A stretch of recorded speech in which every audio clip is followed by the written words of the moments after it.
Hello everyone. Bonjour Welcome, à ladies and tous, gentlemen. bienvenue mesdames et messieurs, Yeah, welcome to our session on green finance, which bienvenue à is coming with a cette subtitle on séance sur building a la healthy loan finance portfolio with verte climate relevant avec loans. comme sous-titre construire des And I portefeuilles de think prêts sains yesterday avec we des had prêts already adaptés a au very climat. great Hier, tool provided for our session, as there was nous, interesting panel nous avons discussion eu on des how intervenants different vraiment organizations intéressants have actually sur started the green des finance thèmes journey, and tels also que shed a bit of comment light into the les different green différentes finance experiences. organisations ont accès aux finances. Et nous We avons eu saw des very exemples different types of d'expériences de loans there, finances from the vertes. fridge up to the multi-megawatt solar PV, and also the needs for the different Nous refinancing schemes or avons guarantees, for également example. entendu parler du besoin de mettre So en for our place des session garanties today, we would like to appropriées go back pour a bit l'obtention to the de start of prêts. actually understanding what do we J'aimerais mean by green revenir finance, à la and then définition look de into a la couple finance of verte cases et which hopefully j'aimerais illustrate donner deux exemples this qui for you well. illustrent So la at the end of façon dont our session, fonctionne la actually, we would finance be verte. happy if you Et à have la an fin de la understanding séance, nous about what aimerions is que green vous ayez finance about, compris if you are ce hopefully curious qu'est and la excited finance to verte. start green finance if you Et si vous haven't done yet êtes so. intéressé, And vous vous yeah, if lancerez you're able to peut-être perhaps also set a bit the idea on how et to get vous aurez, started. je And now, l'espère, if I une say meilleure idée we de la all the façon de time, my name commencer dans ce is domaine. Karina Je Dunker and m'appelle I'm Karina heading Dunker. IPC's Je Green suis Finance section. What we responsable present today de is a l'unité little finance verte glimpse of chez our IPC. Je experience, vais and we are vous of course a team donner here une idée who is usually doing all de these things, and notre I'm accompanied by my expérience. colleague Julia Schmidt-Jans. Ma Warm welcome to collègue everyone. Thank Julia you, Karina. Schmidt-Jans est également And avec moi. before we then Bonjour, dit Julia. shoot Et off, avant de into commencer, our d'entrer session dans and le to vif look into what du actually is green sujet, finance, Julia and I would like Julia you to et do a moi-même small poll, aimerions and que vous répondiez please à also be reminded to post your questions brèves in between. We will questions. pause in our presentation, N'oubliez so donc no pas worries. de We would really répondre à like ces to questions. take all the Nous questions as much as possible. aimerions vraiment But if you then que on vous top could participiez really de use the cette like façon. function in Et the chat, puis, this nous aimerions perhaps que vous also utilisiez rate la fonction some of the like questions which dans others le have posted, chat, then it will be ce helping qui us to nous put in aidera order to à prioritize évaluer accordingly. ce qui And est une I would priorité say, pour Julia, vous. with this, Euh, over to you. Et je vais laisser la Yeah, parole à thank you, Julia Karina. maintenant. Hello, Merci everyone. So we Karina, would like to start the merci session d'être with a tous little là poll avec nous. since, yeah, we understand here Nous are all different types of aimerions participants in this session voir with different si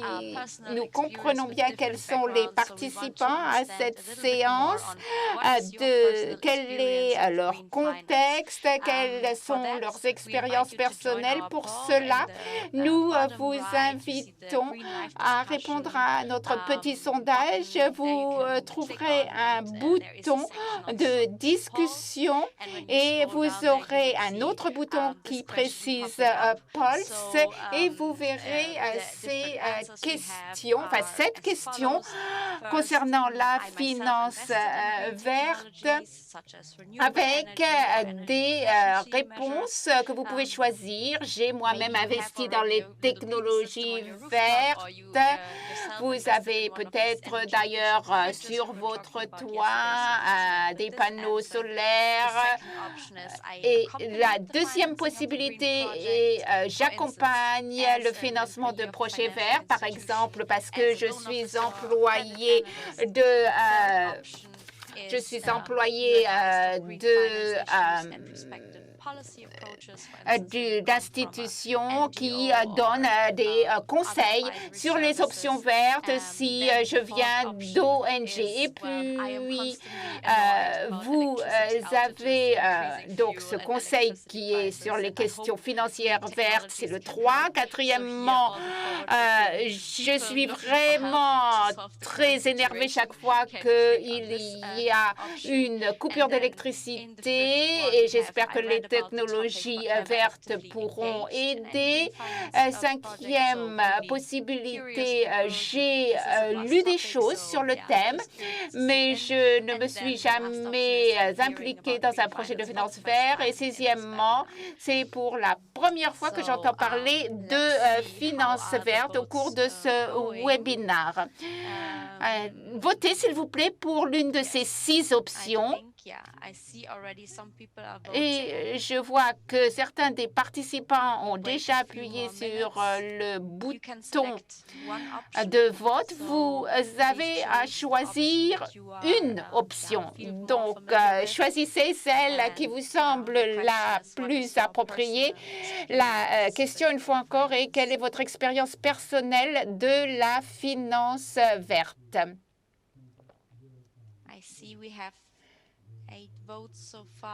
Et je vois que 8 personnes ont voté sur cette question. Donc, je vous rappelle que c'est dans le coin inférieur droit de votre écran que vous avez un bouton Live Discussion, discussion en direct. Et puis, une fois que vous aurez cliqué sur ce bouton, il y aura un autre bouton qui dit Pulse, donc sondage. Et c'est là qu'apparaîtra, une fois que vous aurez cliqué sur ce bouton Pulse, c'est là qu'apparaîtra la question que vous voyez maintenant sur votre écran. Je vous laisse quelques minutes supplémentaires. J'attends de voir si nous avons d'autres résultats, davantage de voix pour telle ou telle option.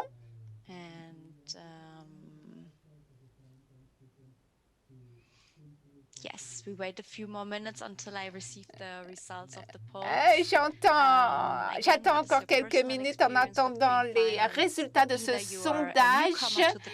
Alors, il est possible que vous ayez une expérience importante, que vous soyez, que ce soit pour vous un thème tout à fait nouveau. Par contre, que vous accompagnez certains projets verts. Enfin, vous voyez les 6 possibilités. Choisissez 101, celle qui correspond davantage à votre expérience personnelle. Okay.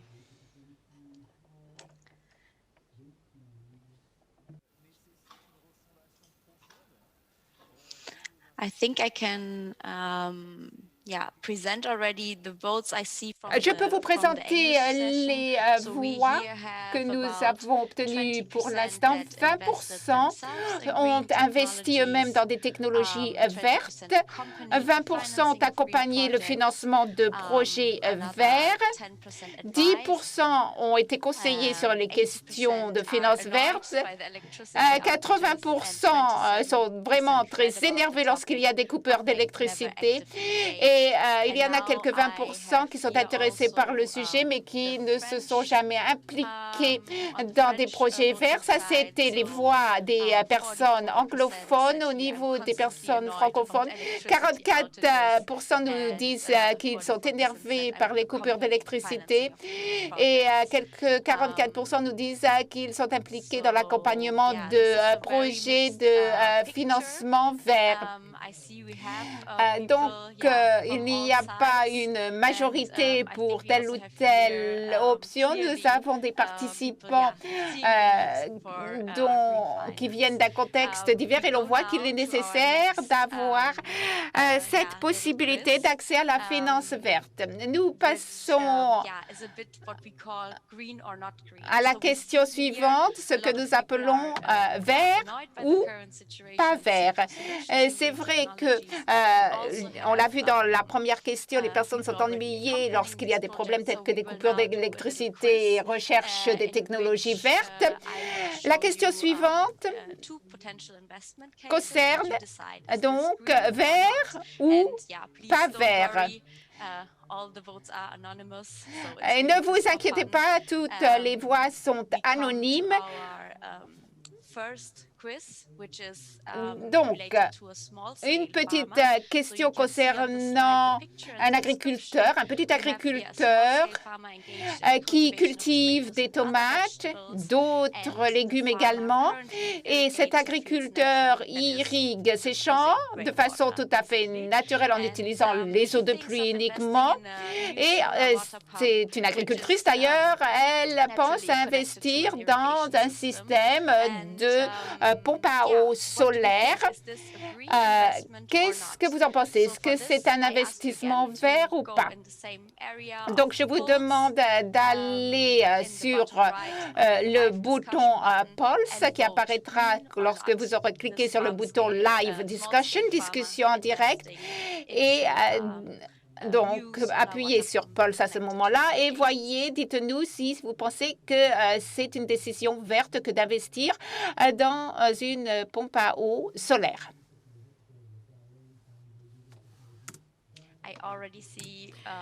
Je vois que certaines personnes ont commencé à répondre.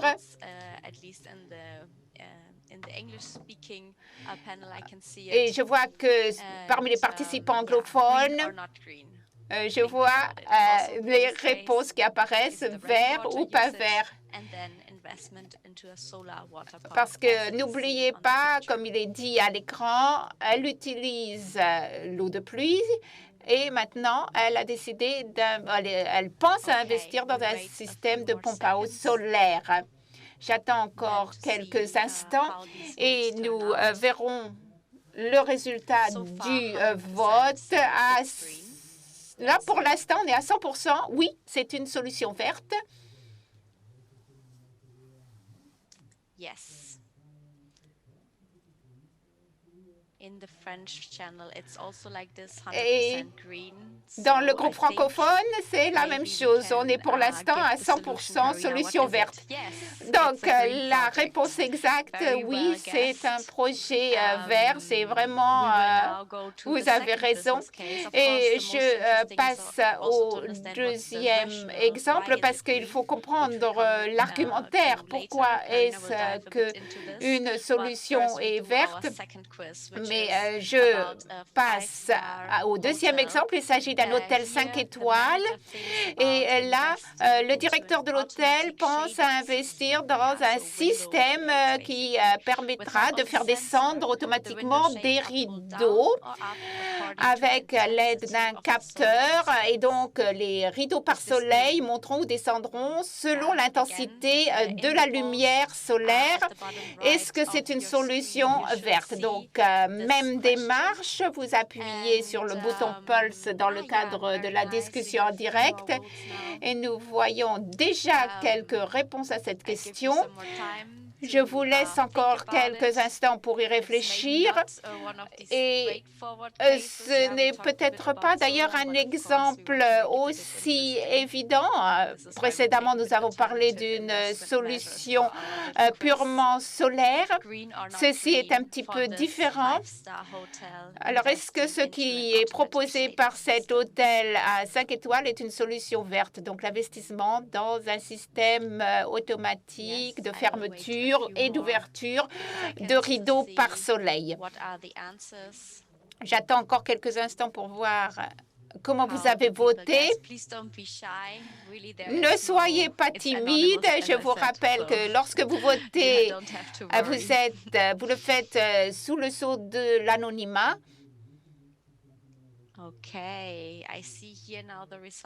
Je vois que les résultats nous arrivent et on est sur une ventilation 50-50. 50 pensent que c'est une solution verte, 50 pensent que c'est une solution qui n'est pas verte. Ça, c'était pour les anglophones. Pour les francophones, nous disent plutôt que c'est une solution verte à 80% et à 20% une solution pas verte. Eh bien, c'est une solution verte, oui. Et alors, vous allez me dire, mais pourquoi est-ce une solution verte? Dans nous vous expliquerons comment cet investissement s'intègre dans un contexte. C'est Karina qui va vous l'expliquer. Merci, Julia, d'avoir présenté ce petit questionnaire et merci à vous d'avoir participé à ce petit sondage. Et il faudrait que nous réfléchissions maintenant à ce qu'est la finance verte. Vous voyez maintenant à l'écran une diapositive qui vient de l'Association des marchés des capitaux qui a essayé de donner une vue d'ensemble de ce que l'on veut dire lorsque l'on parle de finance verte. Il y a également une autre terminologie qui s'intègre dans la finance verte, telle que le financement durable. Et le financement durable et couvre la finance verte, l'investissement ESG, les investissements qui sont donc destinés à des sociétés qui ont des résultats excellents en matière de performance ESG. Il y a une séance d'ailleurs sur la question du cadre ESG et il y a aussi le thème de la finance sociale destinée donc aux logements sociaux, mais aussi la finance ou le financement lié au genre. Et vous avez encadré en rouge la finance verte.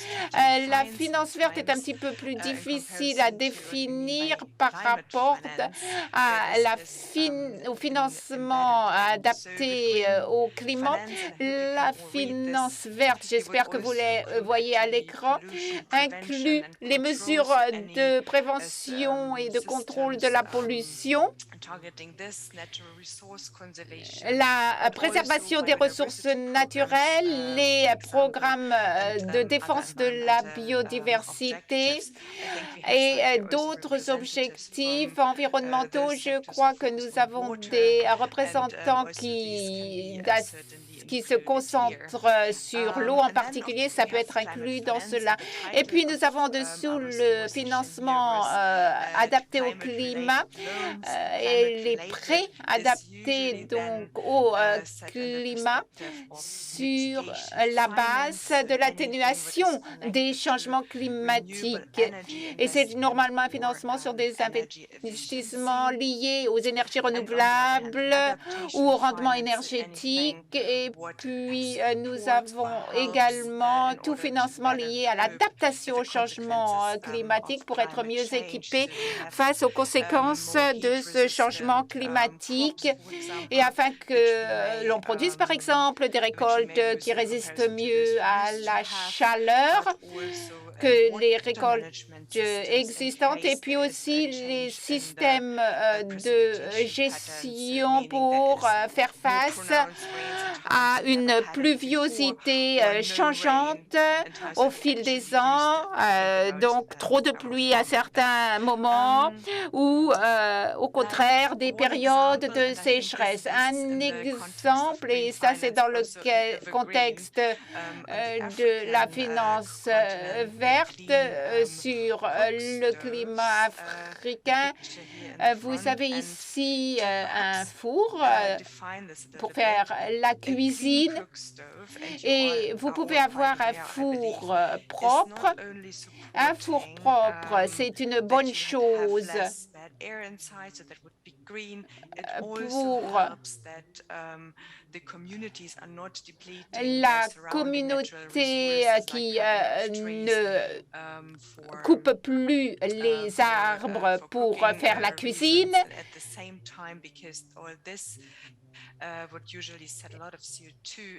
Et puis, c'est aussi un moyen de réduire la pollution de CO2 du même coup. Et c'est important donc pour l'atténuation du changement climatique, évidemment à un niveau qui est réduit, mais qui est quand même notable. Il y avait le deuxième exemple qui concernait les rideaux par soleil. Nous avons dit oui, c'est une solution verte, c'est un investissement intelligent parce que si vous coupez la lumière solaire, cela signifie que la climatisation ne doit pas être poussée aussi haut au sein de l'hôtel et nous considérons que c'est un moyen d'atténuation des changements climatiques. On pourrait même dire que c'est un moyen de s'adapter au changement climatique pour que l'hôtel ne soit pas aussi chaud. Et puis, nous avons le premier exemple de l'agricultrice qui doit irriguer ses champs parce que ne se fier qu'aux pluies n'est pas suffisamment efficace. Cet investissement est absolument considéré comme un investissement d'atténuation et d'adaptation au changement climatique. Elle adapte son activité aux conséquences du climat, du changement du climat, et puisqu'elle investira dans une pompe à eau solaire, cela est une contribution à l'atténuation des changements climatiques.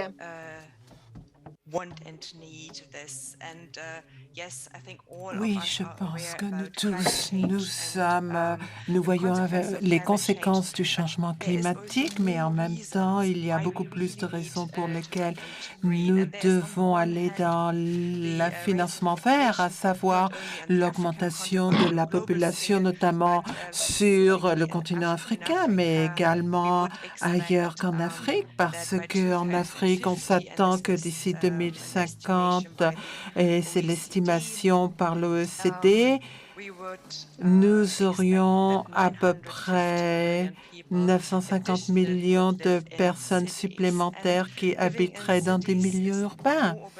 Donc, il y aurait beaucoup plus d'urbanisation, il y a beaucoup plus d'industrialisation dans la mesure où les personnes ont besoin d'avoir plus d'éclairage,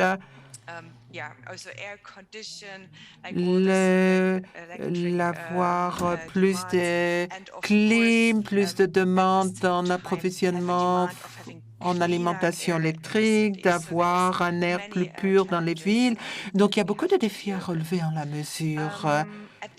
Et en même temps, si vous regardez pour la consommation de l'énergie africaine, la consommation principale, d'où elle vient, cette consommation? Comment on l'utilise? On a une grosse dépendance vis-à-vis des énergies fossiles en Afrique et tout ça a l'air d'être plutôt vert au milieu, mais ce vert au milieu, c'est principalement les bioénergies, les biocarburants. Et ça a à voir avec les poêles, les gazinières propres, les cuisinières électriques propres qui marchent avec du biocarburant et qui répondent à la demande. Donc, c'est une petite carte qui vous indique dans une certaine mesure, elle peut illustrer que 17% des pays de la population du Sub-Sahara ont accès à une énergie propre, seulement 17%. Et ceci, une fois que vous avez vu ceci, la nature de la consommation énergétique en Afrique, vous pouvez voir que cette image est plutôt moins favorable. Et bien que hier, on en a déjà parlé, oh là là, oui, le photovoltaïque, le renouvellement et tout de ces processus, ça a été confirmé par cette diapo ici, la véritable nature de la consommation de l'énergie africaine. Et également, je voulais faire attention et attirer votre attention à propos des entreprises. La compétition entre les compagnies, beaucoup de personnes ont dit oui. C'est vraiment un gros problème que nous avons en Afrique. C'est agaçant qu'on n'ait pas des solutions qui soient compétitives, c'est-à-dire que c'est vraiment ennuyeux, que c'est assez agaçant qu'on n'a pas un aspect compétitif à ce propos. C'est-à-dire qu'on on ne peut pas avoir des entreprises qui marchent bien parce qu'on n'a pas de stabilité pour l'alimentation électrique. Et le diagramme du milieu vous montre que déjà 800 heures par an, on a des pénuries d'électricité et donc on a des manques d'énergie électrique et donc vous avez la chaîne du froid qui n'est pas maintenue, donc on a des produits qui deviennent avariés, notamment dans le secteur alimentaire et on a besoin d'avoir cette combinaison de différentes efficacités énergétiques. Donc, si vous avez déjà besoin d'avoir moins de pression, ça va faire moins de pression sur la grille énergétique et ça va donner des solutions énergétiques qui seront beaucoup plus vertes. Et sur le marché financier également, il y a une permutation qui se déroule et donc ça a à voir avec l'éveil, la prise de conscience qui se déroule de la part de la plupart des consommateurs, mais aussi au niveau des décideurs politiques pour le changement, la transformation énergétique. Vous pouvez voir à gauche ici, il y a des préoccupations de plus en plus importantes sur les risques des actifs qui ne sont pas utilisés, vu les risques de transition et les risques physiques. Qu'est-ce qu'on veut dire par là? C'est qu'il y a bien entendu pas mal de prise de conscience que si on investit dans des gros projets agricoles, d'entreprises, de façon à consolider le tout, j'ai des risques d'inondation ou alors j'ai des problèmes. Par exemple, la sécheresse, des risques de sécheresse, et ça, bien entendu, ce sont des risques qui peuvent influencer les crédits qui sont accordés. En revanche, on a besoin de mettre à échelle nos efforts de la lutte contre le changement climatique et d'avoir d'autres changements. Il y a de plus en plus de clients qui sont conscients et qui veulent investir dans les bonnes choses. Il y a déjà une permutation en termes de la disponibilité des fonds et la même chose va bien entendu pour les institutions financières beaucoup plus importantes qui sont sous pression également pour effectuer le changement climatique et qui doivent passer pas mal de leurs fonds, de leur financement, de leurs produits pour un investissement financier plus durable et le tout en revient. Donc ça, c'est à gauche. Vous voyez le financement mélangé. C'est le nouveau mot à la mode, blended finance en anglais, le financement mélangé, mixte.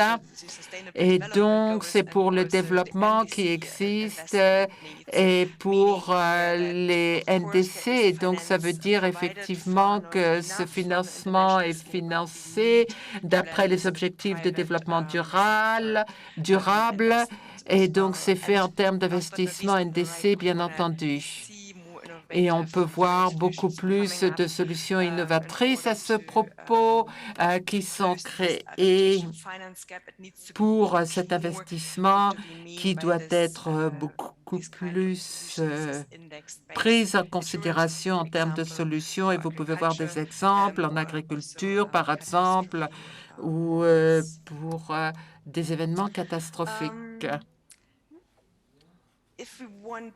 Si nous voulons regarder également pour le paysage financier, ce qu'on a pu voir auparavant, c'est qu'on a eu quelque chose qui permet d'avoir le développement, cet environnement qui puisse favoriser le développement international, qui favorise donc la participation des investisseurs.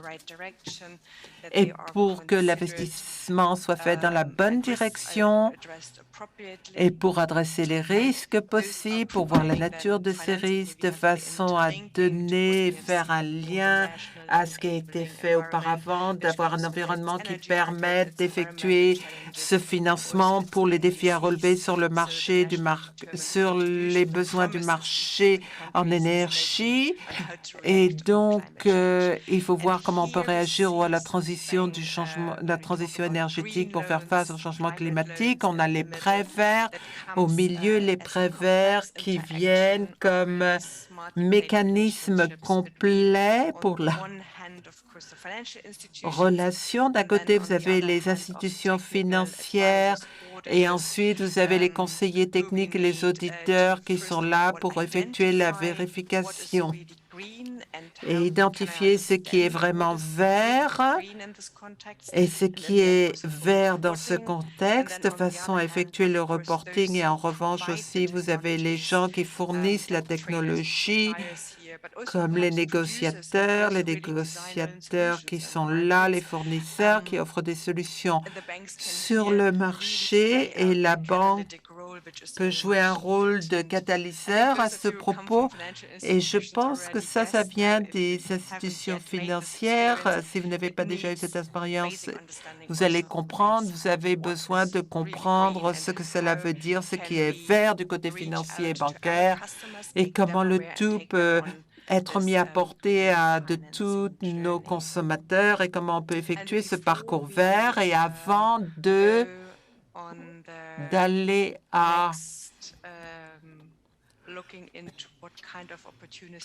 pour voir les opportunités, qu'est-ce que ça veut dire? Je vous le remonte, cette flèche verte, les prêts verts au milieu. J'aimerais tout d'abord peut-être prendre une autre question, à savoir au cas où on a d'autres questions.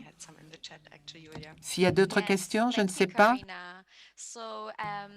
Merci beaucoup, Karina. Il y avait deux questions qui ont été posées, une générale et une à propos des matériaux et une aussi à propos d'une diapo de la présentation. Donc, juste un petit rappel que tous ces diapos, ces enregistrements seront mis à disposition après l'événement sur la plateforme. Donc, vous pourrez le regarder, le visionner après. Et ensuite, on a eu des questions qui étaient intéressantes de Bisan Chango qui considérait notre question sur l'hôtel de 5 étoiles. Et je lis la question qui dit que oui, effectivement, j'ai déjà une idée. C'est une très bonne question. Donc, pour les hôtels de 5 étoiles, est-ce qu'on peut les classer automatiquement, le système de persiennes, de store? Est-ce que ça va avoir un impact sur l'hôtel en termes de consommation énergétique? Par exemple, avec le système de store et tout qui existe dans l'hôtel, ça peut réduire la consommation électrique. Votre commentaire? Oui, très bonne question. Effectivement, ça, je l'ai fait, oui. C'est vrai qu'effectivement, c'est quelque chose qui a été pris du point de vue qui peut simplifier dans la mesure. Oui, vous avez tout à fait raison. Avant de vraiment de classer quelque chose comme étant vert ou de le définir, cette mesure comme étant vert, par exemple l'installation de store ou de persiennes internes dans l'hôtel pour faire de l'ombre. Et donc, le fait d'avoir un système de persiennes ou de store à l'intérieur de l'hôtel, ça permettrait de réduire la consommation d'électricité pour la clim.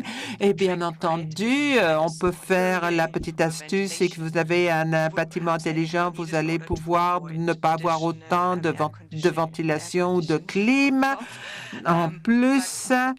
Mais vous avez tout à fait raison. Si la demande énergétique pour ce système de persiennes ou de store était supérieure aux besoins, donc dans ces conditions-là, ce que ça pouvait ramener en termes d'épargne énergétique, on ne le considère pas comme étant vraiment une mesure verte parce que cela dépend du bâtiment, de l'ensoleillement du bâtiment, comment il est positionné par rapport au soleil et autres, et certains faits peuvent le démontrer de manière correcte. Oui, tout à fait. Et donc, effectivement, je demanderais à effectuer un test pour soutenir le fait de voir si ou non cette mesure de mise de persiennes de store est une mesure catégorisée comme étant faisant partie de la finance verte. S'il n'y a pas d'autres questions, Julia, donc effectivement, je pense que c'est l'heure maintenant de continuer. Oui, pas d'autres questions qui ont été posées. Merci. Et donc, nous allons continuer avec certaines de vos activités de nouveau. Merci, merci Karina. Nous avons parlé du sujet auparavant, mais avec ce graphique qui était là lorsque nous avons parlé du vert, de l'investissement vert. On parlait des différentes technologies, des différentes mesures qui étaient mises en place et donc beaucoup de variétés qui étaient faites en la mesure, mais évidemment, il y a différents secteurs. C'est à chaque secteur d'avoir son propre problème énergétique et le contexte, l'emplacement, la situation, l'environnement national, comme on l'a vu avec ce type de questions, effectivement, c'est quelque chose qui peut être considéré comme mesure verte dans un environnement climatique très chaud où il y a beaucoup de chaleur, mais dans un environnement beaucoup plus froid, vous n'aurez pas besoin autant d'avoir les persiennes parce que vous recherchez l'effet inverse de réchauffer un peu le bâtiment. Donc, c'est un effet inverse. Donc, on veut voir effectivement comment on peut trouver pour voir quel secteur, quelles institutions sont actives. Et voilà ce qu'on veut dire en termes d'activité. Quel secteur est votre institution est-elle active, dans lequel est active? Donc, dans quel secteur vous vous situez vis-à-vis de votre institution? Numéro 1, transport. 2, résidentiel. 3, services sociaux. Hôtel, restaurant. 4, logement. 5, l'alimentation. 6, la manufacture, la production. 7 et l'agriculture. Donc, vous pouvez voir où est située votre institution active. Et donc, si vous faites partie d'une ONG ou d'une association, donc dans ces cas-là, choisissez le secteur que vous représentez le plus, où vous donnez le plus de conseils. Oui, d'accord. On a fait une petite sélection brève avec 8 secteurs, transport, résidentiel, services sociaux, hôtels, restaurants, logement, alimentation, manufacture et production, l'agriculture, le logement numéro 5, ça veut dire privé, résidentiel, mais également associé aux bâtiments administratifs, bâtiments publics. Et on a le secteur alimentaire en 6, notamment le 7, la manufacture et la production, et le 7, le 8, l'agriculture. Donc, vous devriez être capable de voir ce sondage et je peux voir que certains d'entre vous ont déjà donné un résultat dans quel secteur votre institution active est située et chacun d'entre vous, vous écoutez, que ce soit à l'interprétation française ou en anglais. Vous pouvez voir en bas à droite, vous pouvez trouver la discussion, le bouton de discussion active. Et vous avez la séance de sondage en anglais, poll section. En anglais, sondage, c'est poll, P-O-2-L, si vous regardez en bas à droite. Et oui, d'accord, je peux déjà voir qu'il y a certains résultats qui nous sont transmis et le secteur, c'est l'agriculture qui mène le jeu en ce moment, 36%, suivi par le transport, 27%, la manufacture et la production, 18%, et finalement, avec 9%, les hôtels et restaurants et l'alimentation en 6, c'est exactement pour les chaînes, le canal anglais et pour le canal français. J'attends un petit peu, encore quelques minutes, pour que les francophones puissent nous transmettre leurs résultats. Donc, la question, dans quel secteur votre institution active est-elle située? Choisissez votre réponse pour les francophones. On a besoin de plus de réponses, s'il vous plaît. Donc, 1, transport, 2, résidence, 3, services sociaux, 4, hôtels, restaurants, 5, logements, 6, alimentation, 7, manufacture, production, 8, agriculture. Donc, voyez dans lequel est située votre institution active et si vous êtes une ONG, voyez où vous avez le plus d'activités en tant que conseiller. Et donc, vous pouvez voir de point de vue où vous pouvez faire des épargnes et tout, et ça dépend du secteur spécifique. Alors, j'encourage également dans le secteur français de voter. Votez les francophones, s'il vous plaît, en bas à droite. Vous verrez aussi les résultats. On attend vos résultats. On a principalement l'agriculture d'après les résultats francophones et aussi les services sociaux qui sont assez représentés du côté francophone. Et sur l'agriculture aussi qui domine pas mal le secteur francophone. Donc, d'après le sondage, et maintenant, je repasse la parole à Karina qui va Donc, vous prendre certaines des questions, même en technologie verte, pour tous les secteurs et ce qu'on peut faire. D'accord, OK, on repasse la parole à Karina. Qui reprend la parole? Merci, dit Karina.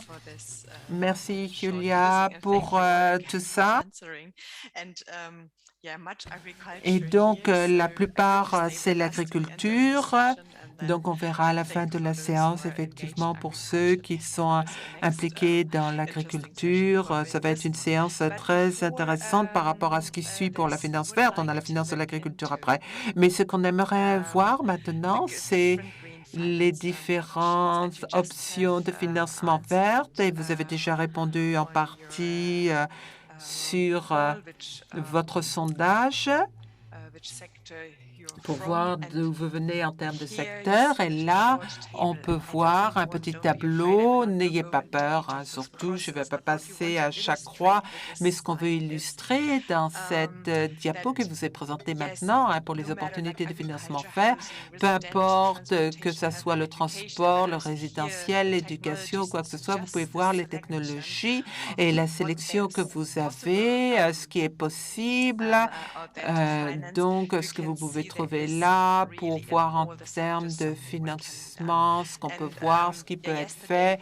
Et hier, on a déjà entendu parler qu'il y avait beaucoup de pertinence pour le secteur résidentiel si vous vouliez y investir. Par exemple, pour améliorer les fourneaux, par exemple, les gazinières ou gazinières électriques, donc pour les améliorer. Donc en anglais, improve cook stove, c'est O2OK, donc ça c'est les gazinières, hein, les fourneaux. Et on a le suivant aussi, où on a eu quelques exemples qui vous ont été indiqués. Et donc, on ne va pas le rendre trop facile, mais on ne va pas non plus trop compliqué. Donc, si vous voulez nous lancer un défi, il n'y a pas de problème. Vous pouvez le faire. C'est pas simplement le financement vert, c'est beaucoup plus que faire du PV, des photovoltaïques ou du solaire. Il est important et donc je ne veux pas non plus diminuer le besoin d'avoir vraiment des projets de financement vert qui soient disponibles. C'est pas ça que je veux diminuer, mais disons que je veux voir en temps d'efficacité énergétique parce que si on voit que ceci a commencé à se dérouler et ce qu'on aimerait, c'est effectuer ce parcours et aller au-delà, continuer dans notre présentation. Et ici, vous avez un petit exemple qui illustre, par exemple, ce qu'on peut faire pour le stockage, congélateur, surgélateur et frigo, comment on peut faire pour tous ceux qui ont besoin d'effectuer le transport pour la chaîne du froid et donc pour transporter les aliments et pour fournir ce type de services et pour les professionnels de la santé, par exemple, qui dépendent totalement de la chaîne du froid, du maintien de contrôle des températures pour les produits livrés, pour la plupart de leurs produits. Et de nouveau, également, je voudrais vous rappeler, bien entendu, que ce manque de système de sauvegarde qui n'existe pas pour conserver la chaîne du froid peut amener à des situations bien compliquées parfois, ou alors le secteur alimentaire en souffre parce que la chaîne du froid est brisée, ou alors vous perdez beaucoup d'énergie en termes de coûts et d'énergie. Par exemple, l'équipement n'est pas vraiment approprié et adapté, vous n'avez pas les bons compresseurs, vous n'avez pas tout ce qu'il faut. D'après l'étude qu'on a été faite sur le marché, on en est venu aussi pas mal à ce système que vraiment, il est important d'avoir le bon équipement dans le bon milieu qui soit adapté au milieu. Et ça aussi, c'est un gros problème pour la plupart des petites et moyennes entreprises, mais également le besoin d'avoir un financement qui soit fourni de façon à investir, principalement de manière appropriée pour la production, pour l'équipement, de façon à un équipement qui soit vraiment un petit peu plus automatisé, mais également qui soit approprié. Et peut-être aussi, ça, c'est quelque chose, la plupart des défis que l'on a eus, je pense, pour la plupart des banques, qu'elles puissent effectuer le financement vert de manière appropriée, c'est qu'elles doivent communiquer avec les conseillers techniques, avec les experts, avec les auditeurs énergétiques, de façon à être capable de financer de manière pertinente ce qu'il en est et effectuer le reporting. Aussi, un autre, en termes d'efficacité de l'utilisation de l'eau pour les lignes de production alimentaire, du traitement alimentaire, de la production alimentaire. Le défi, là, effectivement, c'est que non seulement ils utilisent beaucoup d'énergie, mais ils utilisent aussi beaucoup d'eau dans ces secteurs. Et ça veut dire le traitement en termes du maintien de l'hygiène pour la production de produits médicaux et alimentaires. Et là, la solution pourrait être vraiment d'avoir des systèmes automatisés en termes de production, des lignes de production automatisées. Et donc, je prends l'exemple tout simple. Ça, c'était un exemple que vous pouvez voir en termes de calcul. À droite, là, vous pouvez voir, par exemple, pour produire du catsup, la sauce tomate en ketchup. Et donc, de façon à investir dans un système qui soit beaucoup plus propre, ça coûte cher, effectivement, de l'installer tout pour la plupart des PME, qui sont des petites et moyennes entreprises. Mais de mettre le système propre, automatisé, à l'avantage, c'est que vous n'avez pas besoin de défaire et de refaire le système de façon à le nettoyer parce que grâce à certains produits, le système peut s'auto-nettoyer lui-même et il n'y a plus besoin de le démonter et de le remonter. Et les producteurs de sauce à la tomate, de genre ketchup, sur ces lignes de production étaient capables d'économiser à peu près 52% d'usage d'eau, comme vous pouvez le voir sur le tableau en première ligne. Et l'électricité, avant, il y avait besoin d'en avoir beaucoup pour chauffer l'eau à bonne température. Et donc, ça, c'était important. Et d'avoir un bon utilisage aussi qui était utilisé pour le nettoyage. Donc, une réduction de la consommation électrique de 68%. Et pour les produits de nettoyage, il y avait à peu près 52% d'économie sur ce qui était nécessaire par rapport à avant. Donc, vous pouvez le voir sur ce tableau before, avant, after, après. Vous pouvez voir water usage pour l'eau. Il y avait moins d'utilisation, 52%, l'électricité, 68%, et les produits de nettoyage, cleaning agent, 52% de réduction. Donc, c'est important. Donc, ça a du sens, effectivement. Et bien entendu, dans l'intérêt, c'est bien approprié. Donc, du point de vue pour la banque, de la perspective d'investissement vert, de donner des crédits verts, c'était intéressant et du point de vue de l'économie également. Maintenant, un autre exemple pour un mortgage. Alors, mortgage, c'est un prêt, un crédit immobilier, un prêt vert, prêt immobilier vert. Là, je voudrais vous montrer quelque chose, ce que l'IFC a fait pour l'illustrer à un moment donné, parce que vous savez, effectivement, notamment les bâtiments verts. Les bâtiments verts, c'est ce que beaucoup d'institutions financières veulent faire. Ce que vous pouvez voir ici, c'est la comparaison de l'investissement qui a été fait du point de vue standard, le building standard par rapport au building vert, green en anglais. Et c'est quelque chose que vous pouvez voir que le CFCS a fait de façon à effectuer cette estimation l'IFC. Et donc, la partie verte à droite, le green, le vert, par rapport au normal standard, c'est à peu près 3% plus de coûts en termes d'investissement. Donc, si vous avez 50 000 à peu près qui est effectué comme base pour la base d'achat, et le bâtiment vert coûte 1 500 plus dollars en supplément, à peu près 1 700 €. Et on peut voir le paiement, donc down payment, c'est les arts qui sont versés pour effectuer. C'est un petit peu plus. Et une fois qu'on a fait les avances, donc les arts, 10 300 pour le bâtiment vert, donc 41 200 par rapport au prêt normal. Donc, vous voyez, ça fait un petit peu plus, mais il n'y a pas d'intérêt préférentiel. C'est 11% le taux, rate pour les deux. La durée du prêt, le terme, c'est 20 ans, donc les deux. Donc, vous pouvez voir effectivement que du point de vue côté perdant, vous avez besoin d'avoir un petit peu plus d'argent. Vous n'avez rien de préférentiel en termes de taux d'intérêt. Donc, votre paiement, il passe de 4 371 à 4 502. Mais vous voyez, ça fait à peu près, vous passez pour les remboursements mensuels de 413 à 425 $. Et au fil du temps, je pense que vous pouvez être plus ou moins relaxé devant votre bâtiment parce que celui-ci a bien les persiennes et les stores pour faire de l'ombre. Il a bien la bonne clim, une bonne ventilation. Peut-être qu'il a même des panneaux photovoltaïques sur le toit. Et donc, pour le chauffement, le chauffage, donc vous avez tout mis en place à partir de votre propre ressource et tous les mois, en fin de compte, comme vous pouvez le voir, votre épargne en termes de coûts pour les services publics va vous coûter bien moins. Et même si ça coûte un peu plus cher, ça reflète effectivement ce qu'il en est parce que votre coût mensuel va chuter.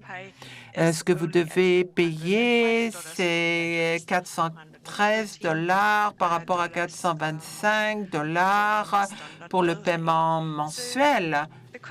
Donc, le client peut voir que ça fait à peu près, vous pouvez voir le coût de 20% de réduction en service public, en anglais utility savings, par rapport à ce qui est fait à un bâtiment standard. Donc, vous pouvez voir que les deux côtés sont assez intéressants parce que même si vous payez un peu plus, vous avez 20% d'économie en service public, eau, électricité, gaz et tout.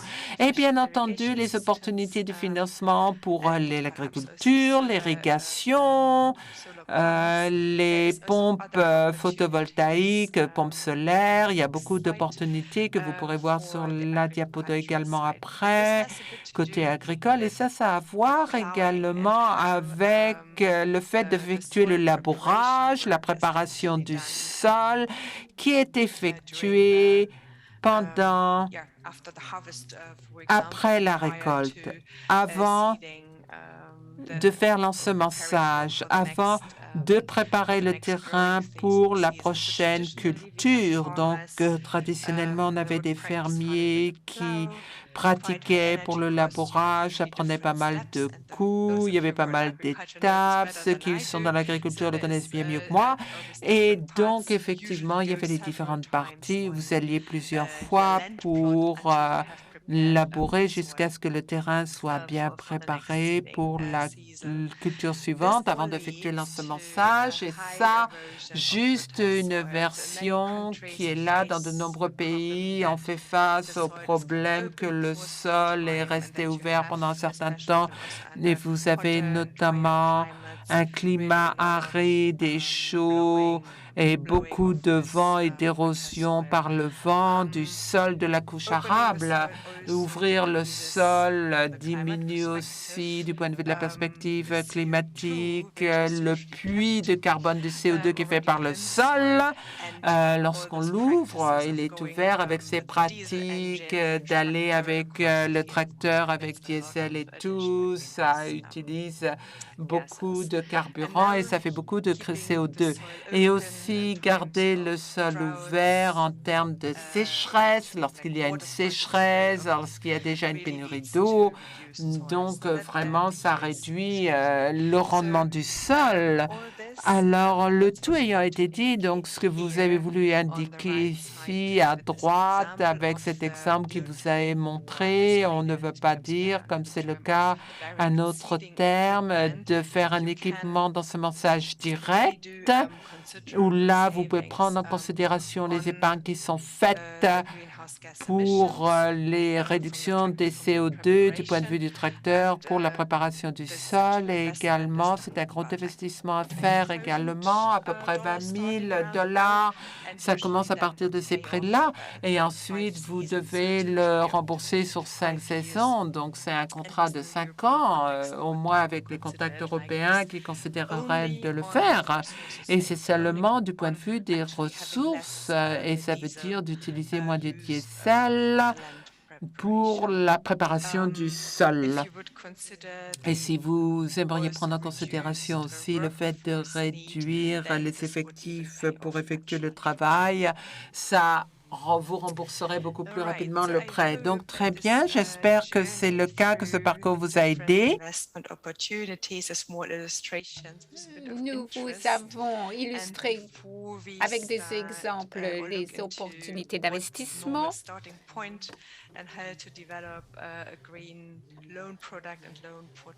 C'était une introduction sur la façon de développer un portefeuille d'investissement vert. Et avant de passer à davantage de détails sur ce thème, j'aimerais savoir s'il y a des questions qui ont été posées à travers le chat.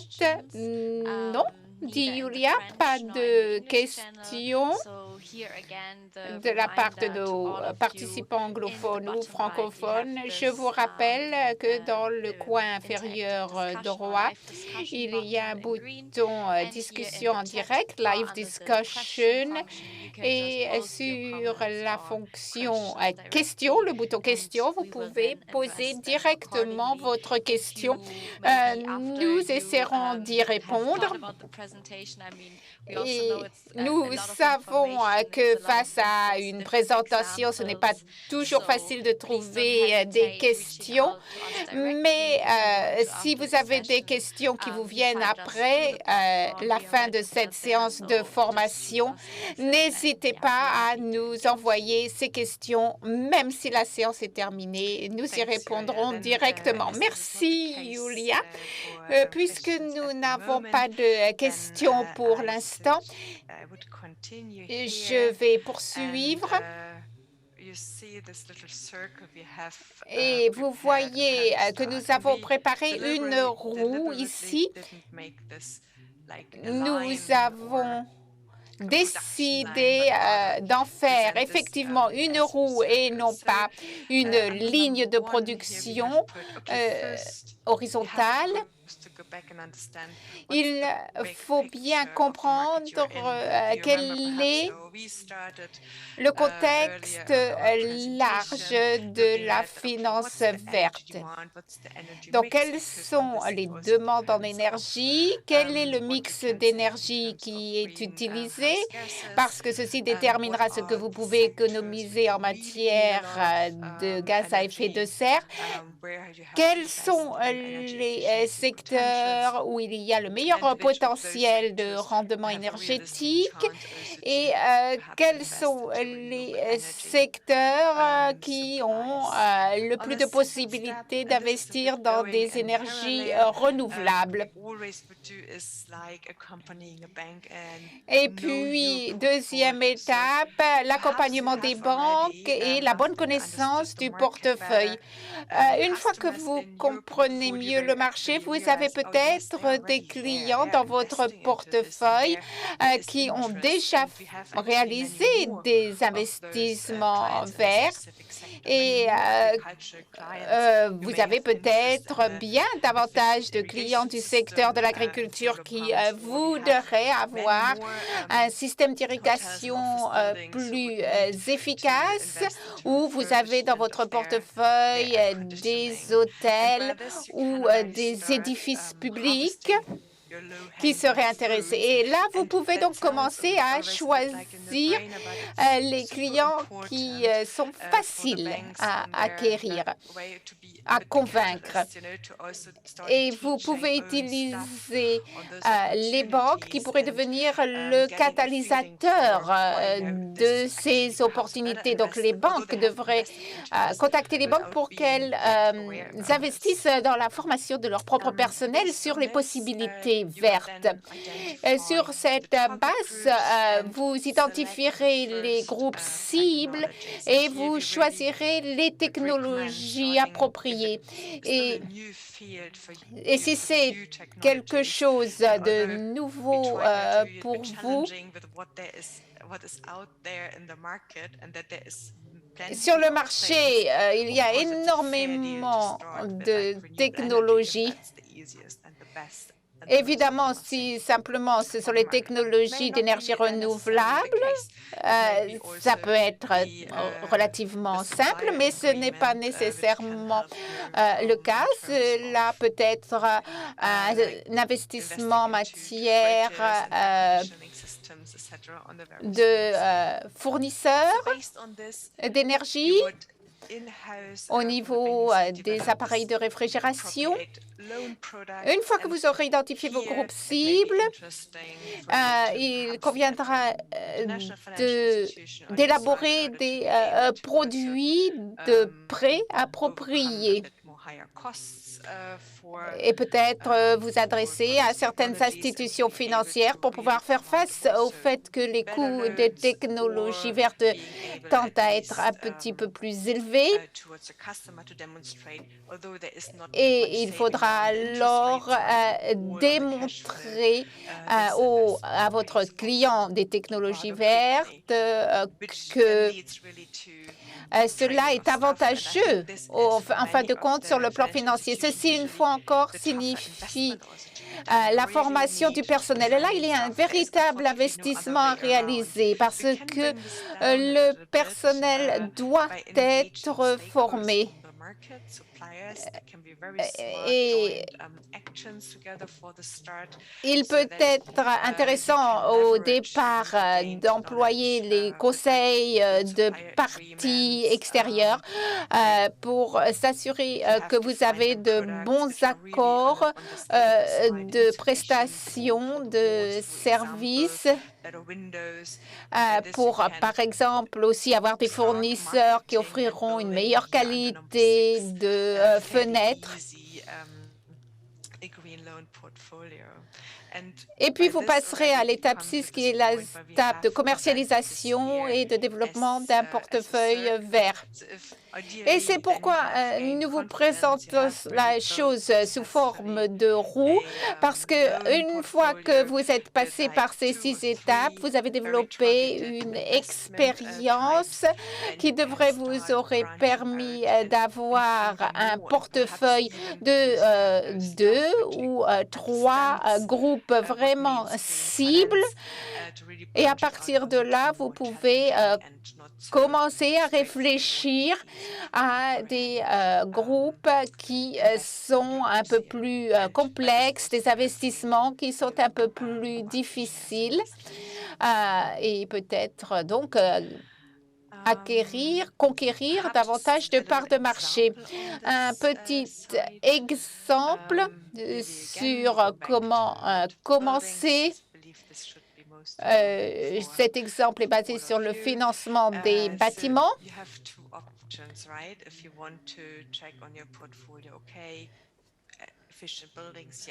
Alors, des bâtiments à bon rendement énergétique, c'est une bonne chose. Il se peut que dans votre portefeuille, vous ayez déjà des clients, donc clients finaux qui souhaitent achètent les appartements d'un bâtiment, ou vous pouvez avoir comme objectif pour votre portefeuille des promoteurs immobiliers. Vous avez les promoteurs, par exemple, qui construisent des logements étudiants ou des espaces de bureaux. Pour ce qui concerne le client final, vous avez des clients pour d'infrastructures sociales telles que les écoles, les crèches, les hôpitaux, ou le client final peut être un client privé pour sa propre résidence. Et sur la droite, vous avez la possibilité soit de la rénovation, soit de la construction. Et il faudra donc définir ce qui est acceptable dans ces 2 domaines sur le plan vert, où vous avez des serres, des maisons vertes préconçues. Et il y a sans doute des expériences dans ce domaine. Et il y a une des pays africains où nous avons commencé à travailler d'abord à l'étude de la situation, du contexte. Ce que nous avons noté, c'est qu'il y a des choses sur le marché. Dans un contexte spécifique, il existe des promoteurs qui conçoivent des logements qui coûtent peu cher, mais qui ont un bon rendement énergétique, qui donc vendent des bâtiments qui sont certifiés verts et qui vous permettent d'économiser au moins 20% de votre consommation d'énergie et qui donc ont ce certificat vert. En tant qu'institution financière, vous pouvez vous demander s'il faut participer au travail de ces promoteurs ou bien vous, institutions financières, avez des clients qui recherchent des logements et je peux leur offrir un prêt pour construire une maison verte. Et ça peut être vraiment des individus. Il y a donc ces opportunités vertes. Et bien sûr, si vous collaborez avec des partenaires, vous obtenez des informations supplémentaires qui ont une compétence technique. Et vous-même, institution financière, n'aurez pas à vérifier que les matériaux même de construction sont verts. Évidemment, pour pouvoir mener à bien ce type de prêt vert, il faut que vous, institution financière, sachiez en quoi consiste votre marché. Est-ce qu'il y a déjà des associations de constructeurs dans votre pays? Est-ce qu'il y a déjà des fournisseurs de matériaux verts? Et puis, comme Karina l'a dit, vous pouvez vous adresser aux promoteurs pour voir s'ils ont besoin de financement, mais bien sûr, tout dépend des besoins et des capacités de votre institution financière. Je redonne la parole à Karina. Merci, Julia.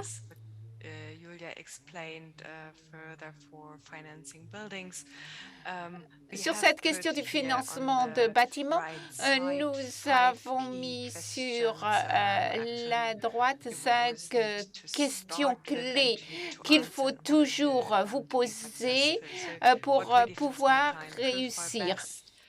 Alors, première question, qu'est-ce qui correspond au profil de mon client? Quelles sont les capacités requises et sont-elles à ma disposition dans mon institution pour faire une proposition? Le financement de promoteurs semble être une idée simple, mais on sait bien que ce n'est pas quelque chose d'aussi simple que cela.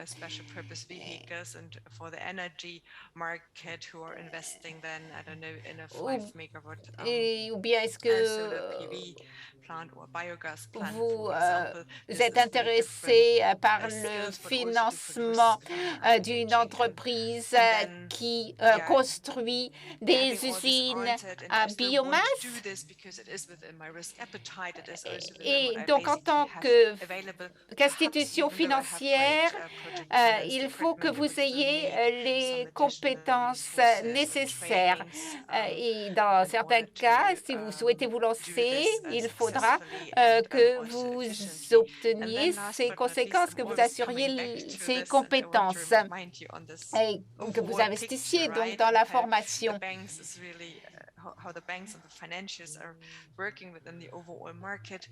Et en tant qu'institution financière, demandez-vous quels sont les partenaires dont vous avez besoin pour mener à bien les investissements qui vous intéressent. Quels sont les partenaires non seulement dont vous avez besoin, mais que vous voudriez avoir. Et les partenaires sont important pour construire un bon portefeuille sur le marché. Et je crois que dans ce cadre, au-delà des partenaires, il faut aussi que l'institution se concentre sur des investissements directs. Et avant de conclure sur ce point, Julia, j'aimerais savoir si tu as des questions. Maintenant, nous avons des questions, oui. Et tout d'abord, des questions en fait, sur l'une des diapositives précédentes concernant la roue. Il n'y a pas d'élément de reporting de l'activité d'investissement vert. C'est une excellente question. La roue n'a pas ce thème. Est-ce que ce serait une activité supplémentaire? Non, pas vraiment. Il s'agirait d'une activité qui doit faire partie, qui doit être intégrée dans votre produit. Si vous offrez des prêts verts, il faut que vous ayez à toutes les étapes un système qui prouve qu'il y a des résultats. Une fois que vous aurez défini votre objectif, une fois que vous saurez exactement ce qui est vert, vous devrez vous assurer qu'il y a un retour d'expérience du client et un retour d'expérience en interne, parce que votre propre institution voudra être capable de démontrer un impact positif des prêts verts accordés. C'est pour vous-même en interne, mais c'est aussi si vous avez besoin de partenaires. Nous avons une autre question de Nelly Limby pour l'étape numéro 1 de votre roue. Étant donné qu'il y a un manque d'informations sur certains de nos marchés, quelles seraient les sources vers lesquelles vous tourneriez pour définir la taille du marché? Alors là, quand vous dites manque d'informations, ce que vous voulez dire, c'est qu'il n'y a pas possibilité d'avoir accès à des statistiques qui soient à jour sur la situation du marché. Notre expérience était qu'effectivement, ce n'est pas facile d'obtenir des données chiffrées sur la situation du secteur privé. J'ai dit, lorsque je vous ai présenté la roue, que les étapes 1 et 2 sont étroitement liées et que pour connaître votre marché, il faut faire l'effort d'organiser des entretiens et de vous adresser tout d'abord aux clients qui sont dans votre portefeuille. Là, vous aurez les informations de ces clients.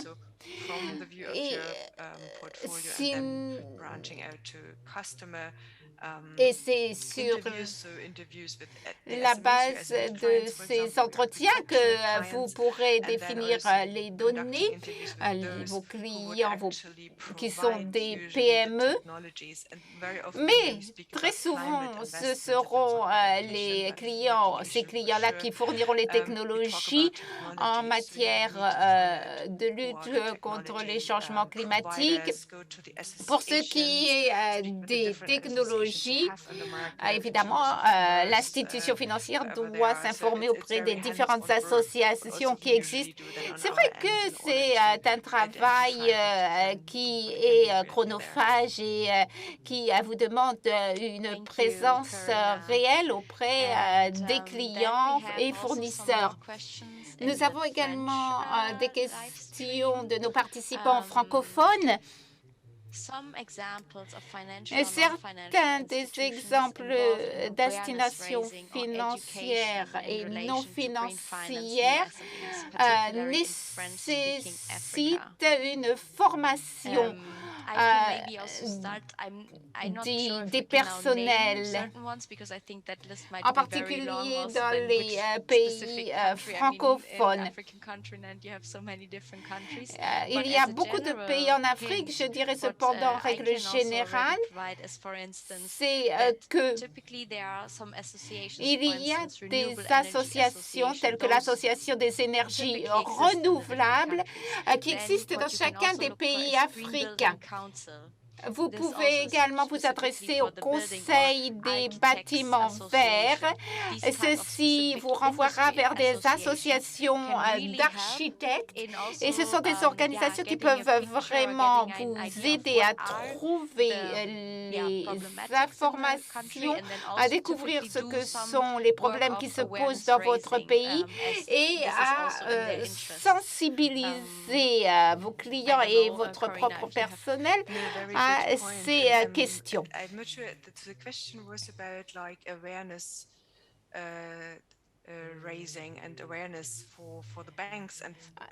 Je pense que la question concerne...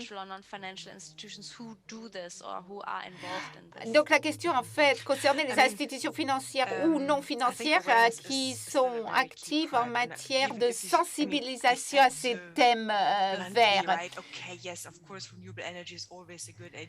Évidemment, toute institution financière vous dira les énergies renouvelables sont une bonne solution.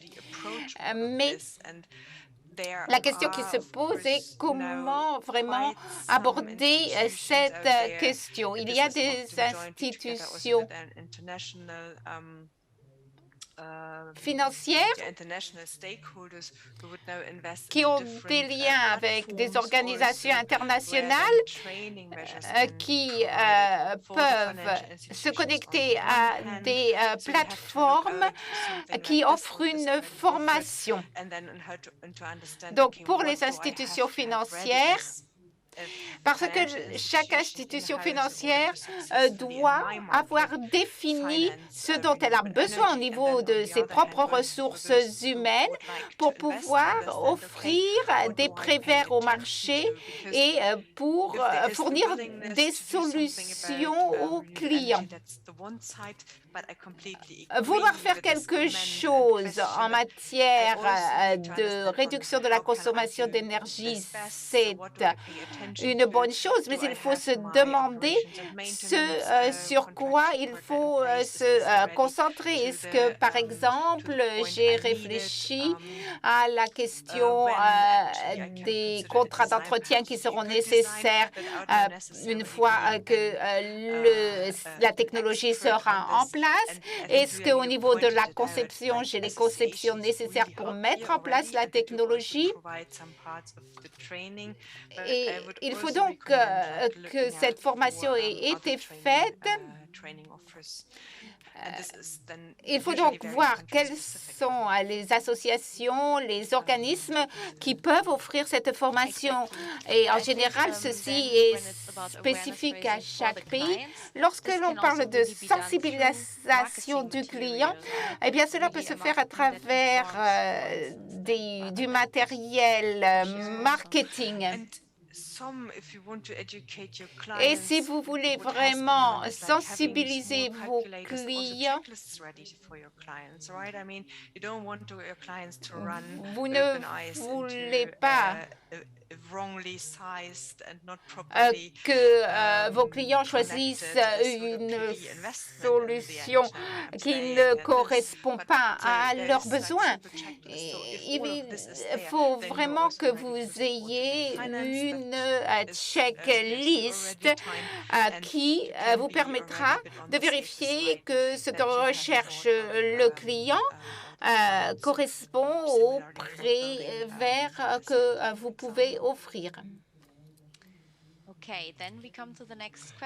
Question suivante. Il y en a plusieurs. Question suivante. Et le financement, est-ce que c'est un financement des banques ou du gouvernement? Donc, en ce qui concerne le financement international, ce sont généralement les banques qui offrent par exemple des systèmes de garantie ou des alliances. Je crois que devenir vert, c'est un effort et que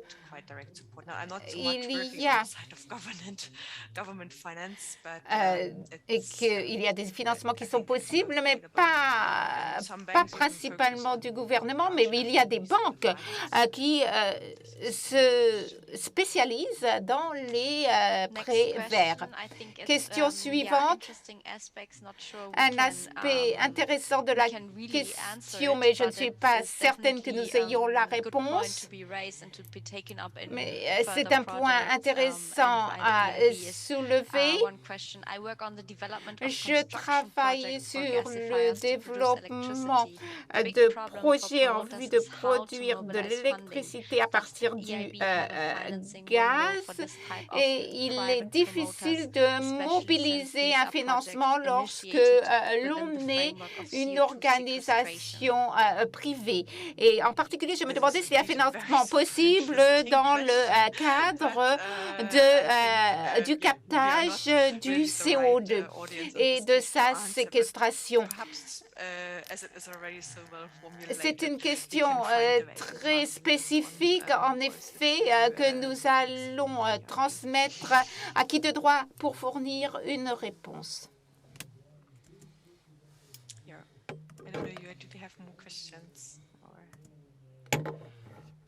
Je ne sais pas s'il y avait encore des questions, Julia. Nous avons une autre question ici concernant un portefeuille de prêts verts. Quels sont les types de financement qui existent justement pour établir un portefeuille de financement vert? Je ne sais pas si c'est une question concernant les différents types d'investissements qui peuvent être financés. Je ne comprends pas la question, dit Karina. Quel financement, quel type de financement est disponible pour financer un portefeuille d'investissement vert? Étant donné le cycle d'investissement. J'ai un peu de mal avec cette question. C'est sans doute une question qui vient d'une institution financière. J'ai essayé de donner des éléments de réponse. Il existe des lignes de crédit au niveau international sous forme de concessions.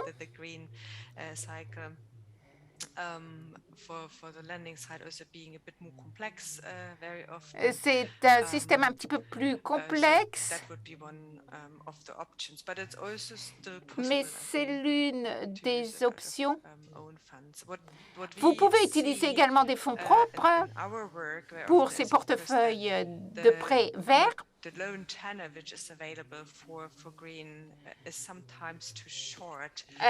y a un problème qui se pose souvent, c'est la longueur de prêt, de ces prêts.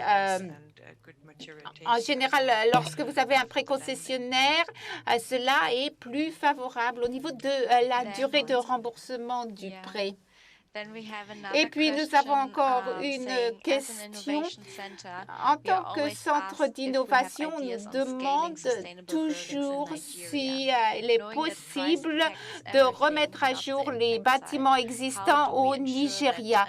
Comment pouvons-nous veiller que les institutions financières considèrent que ceci est une possibilité d'investissement et aussi de développement? Pour moi, je crois qu'hier, la Banque du Nigeria était présente. Et c'est un point sur lequel il faut qu'il y ait collaboration. C'est un cas vraiment idéal. En tant que centre d'innovation, je ne sais pas combien vous êtes présents dans le pays. Je ne sais pas si vous avez la possibilité de vous adresser aux institutions financières dans votre pays. Et si vous pouvez envisager une collaboration en matière de sensibilisation, mais aussi en matière de rassemblement des organisations qui développent des produits afin de vraiment créer un produit de prix vert qui permettra la mise à jour de bâtiments existants. Yes, perfect. And now we have another question. Nous avons maintenant une autre question. Banks in Africa are not generally investment banks. Maintenant, on a une autre question. Pas nécessairement les banques d'investissement qui se positionnent elles-mêmes pour offrir ce type d'investissement. Comme nous le savons, nous savons que ce sont des prêts à long terme, notamment au moins 15 ans, qui se déroulent notamment pour la définition de la biomasse, qui font partie dans le cadre du projet. Oui, d'accord, on l'a déjà dit à ce propos. Effectivement, je suis tout à fait d'accord avec ceci en ce qui concerne la maturité qui est des fois beaucoup trop courte par rapport à ce qui est disponible sur le marché. Donc, oui, ici, c'est le cas en termes de financement et vous pouvez le voir au niveau international et au niveau avec d'autres partenaires. Oui. D'accord, de pouvoir fournir des matériaux, des crédits à plus long terme, oui. D'accord, c'est souvent l'une des grandes barrières qui existent en termes de financement, notamment pour le biogaz, par exemple, qui peut demander parfois aux PME d'avoir des prêts de 5 à 7 ans, au moins pour le biocarburant. Donc, c'est effectivement ce dont on peut en parler un petit peu pendant le reste de cette séance. Je pense qu'on a passé à peu près la moitié des questions. Une question qui était sur la maturité et peut-être que nous pouvons commencer pour identifier, et cela on revient aussi au début du cycle, qu'est-ce qu'on peut financer pour différents types d'usines, pour commencer avec les prêts verts qui n'ont pas besoin nécessairement d'avoir une longue durée, comme on en a parlé hier au sujet des exemples pour les congélateurs, les surgélateurs, le financement de ces derniers, comment on peut le faire pour les financements des projets PV, peut-être pas 500 mégawatts, mais peut-être des petits développements, des petites unités sur les toits plutôt que de faire des choses qui sont remboursables à plus à moyen terme. Hein. Oui, d'accord, si vous voulez vraiment commencer pour y arriver, pour arriver en premier lieu. Donc, effectivement, vous devez vous focaliser sur le prêt. Effectivement, il est clair que vous devez passer par là et ça doit être essentiellement quelque chose que vous devez essayer de faire pour financer dans le cadre de travail normal pour les conditions de travail. Oui, exactement. Et il y a d'autres questions encore, mais je pense qu'on va clôturer maintenant et peut-être qu'on les aura après. Mais toujours est-il dit, oui, une petite question rapidement, si vous voulez clôturer. Oui, une finalisation pour clôturer. Une question ludique peut-être. Oui. D'accord. Pour une question amusante, on ne le dit pas comme sous forme de blague, bien entendu, parce que c'est très intéressant de les dire, mais il y avait eu des discussions intéressantes qui étaient faites à ce propos, à ce sujet. Mais oui, d'accord, j'en ai peut-être trop parlé maintenant. Non, je suis revenue, je reviens, oui. D'accord, on y revient. Donc, c'est le même style, peut-être que notre quiz du début, le jeu, est-ce que c'est vert, est-ce que c'est pas vert en termes de financement? Une dernière question un petit peu. On a une institution financière maintenant qui est située dans un domaine, dans un lieu où la température ambiante est de 33 degrés et donc ils pensent à avoir un code de travail en termes d'habillement qui soit un peu plus relaxé, c'est-à-dire que les hommes pourraient porter des t-shirts ou voire même des shorts. Est-ce que c'est vert? Et je peux voir dans la section verte une discussion qui a démarré en bas à droite de votre écran où vous pouvez appuyer sur le pôle PO2L pour le sondage. Est-ce que c'est vert ou pas de permettre un relâchement de la tenue vestimentaire dans le cadre du travail? Les hommes portent des t-shirts et des shorts. Est-ce que c'est une mesure verte? On attend quelques minutes. N'oubliez pas les francophones de donner votre avis. Alors, est-ce que c'est vert de relâcher un petit peu la tenue vestimentaire? C'est un peu pas tellement conventionnel, mais ouais, on peut porter des t-shirts, des shorts. Ouais, c'est une mesure verte. C'est vert ou c'est pas vert? Voyons vos réponses. Cliquez sur Live Discussion et donc vous pouvez voir le sondage pôle PO2L, green, vert, not green, pas vert. Est-ce que oui, relaxation de la tenue vestimentaire, c'est bon, short, t-shirt, ouais, c'est vert, C'est vert, c'est pas vert. Votez. On vous donne encore quelques petites minutes pour voter. Voyons les réponses. Je vois déjà pas mal de réponses. C'est mélangé, C'est bien mélangé les réponses. Je peux rien dire pour l'instant, mais on a différentes opinions à ce propos. Vert ou pas vert, t-shirt et short. Je pense qu'on a plus de 60% qui dit vert apparemment.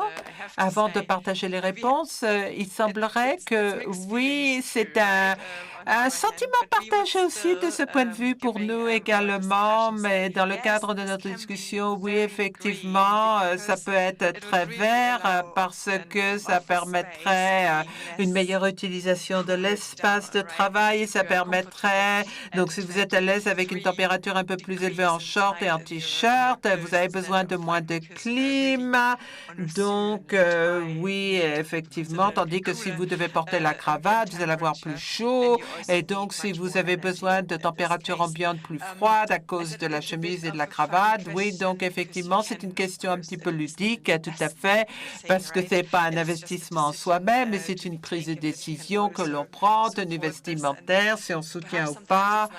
Parfois, des fois, c'est bien d'avoir ces discussions vertes, parce que des fois, on en oublie aussi que les institutions financières sont des business qui peuvent épargner et réinvestir également de leur point de vue eux-mêmes pour faire des épargnes de façon à réduire les CO2 et la consommation énergétique. Donc peut-être que oui, effectivement, on pourrait finir avec ce petit matière à réflexion, cette petite matière à réflexion. Oui, c'est vert, c'est pas vert. Et je pense qu'on va finir notre séance maintenant, la clôture. Merci beaucoup à vous tous pour être là. Merci à vous tous, à vos questions que nous avons eues et aussi à avoir participé à nos sondages. Et nous espérons que vous allez avoir des réponses aux autres questions qui ont été posées auxquelles nous n'avons pas eu le temps de traiter. Mais maintenant, j'aimerais annoncer qu'il y a une pause de 15 minutes ici et que sur cette chaîne, sur ce canal, et à 11h30, heure universelle, on va continuer avec le secteur agricole. Merci beaucoup. Donc, 11h30, temps universel. Donc, appréciez le reste de la conférence. Pause de 10 minutes. Retour, 11h30, temps universel.